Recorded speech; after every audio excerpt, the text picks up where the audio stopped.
अस्सलाम वालेकुम नाज़रीन, के साथ नाज़रीन मैं इस वक्त मौजूद हूँ वादी दिवसाई बेस कैंप सलम में। और यहाँ पर आज सुबह से होने वाली ये बर्फबारी अब तक तकरीबन 4 से 5 इंच बर्फ़ यहाँ पड़ चुकी है और मज़ीद बर्फबारी जारी है।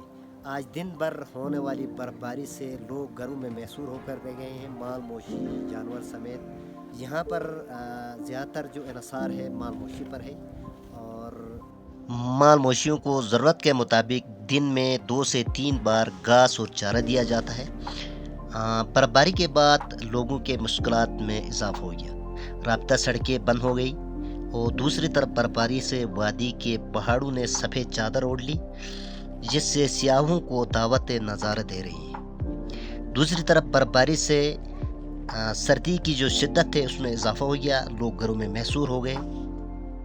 अब तक आप लोगों ने हमारे चैनल को सब्सक्राइब नहीं किए हैं तो अभी सब्सक्राइब करें, लाइक करें।